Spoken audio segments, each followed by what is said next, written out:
পকেটে টাকা না থাকলে বোঝা যায় দুনিয়াটা কতটা কঠিন। আত্মসম্মান থাকা ভালো, কিন্তু অহংকার নয়। তুমি কতটা সুন্দর সেটা তোমার রূপ দেখে নয়, তোমার মন দেখে বোঝা যায়।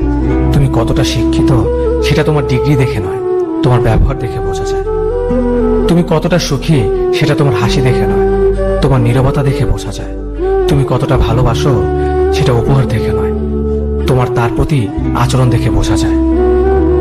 অসম্মানের থেকে বড় আর কোনো কিছুই নেই। কেউ তোমাকে একেবারের জন্য ছোট করলেও তাকে চিনে রেখো এবং তার থেকে দূরে থেকো, কারণ প্রশ্রয় পেয়ে সে একই কাজ বারবার করবে। ওগো জাগো এবং তোমার লক্ষ্যে না পৌঁছানো পর্যন্ত থামিও না। সম্মান জিনিসটা অনেকটা আয়নার মতো, তুমি কাউকে যতটা দেখবে তার থেকে ঠিক ততটাই ফিরে পাবে। বিবেক পৃথিবীর সব থেকে বড় আদালত। সবসময় কারো দোষ খুঁজে বেরিও না, পারলে তাকে সমাধানের পথটা দেখিয়ে দাও। ক্ষমা তাকেই করো যে ভুল করেছে, কিন্তু তাকে ক্ষমা করো না যে তোমার সাথে বেঈমানি করেছে।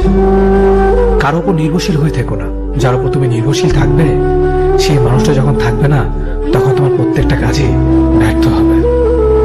আমরা অনেকেই বলি মানুষের ব্যবহারই মানুষের পরিচয়, কিন্তু এখন তো মানুষ নিজের স্বার্থের জন্য চরিত্র বদলায়। জীবনে সেই মানুষটার জন্য কেঁদো না যে তোমাকে কষ্ট দিয়ে অন্য কারোর সাথে আনন্দে দিন কাটাচ্ছে। যে তোমাকে যতটা সম্মান দেবে তুমি তাকে ঠিক ততটাই সম্মান দিও, তার অধিক বেশি সম্মান দেওয়ার চেষ্টা করো না। কারণ এই যুগে মানুষগুলো সম্মানের চেয়ে বেশি স্বার্থে চলে। স্বার্থ ফুরিয়ে গেলে সম্মান দেওয়াটাও ভুলে যাবে। যে আপনাকে অপশনাল মনে করে তাকে কখনোই পার্সোনাল ভাববেন না। যে আপনাকে 2 পয়সার গুরুত্ব দেয় না তাকে আপনি 1 পয়সার গুরুত্ব দেবেন না। পানি যেমন অনেক ঠান্ডা হতে হতে একসময় বরফ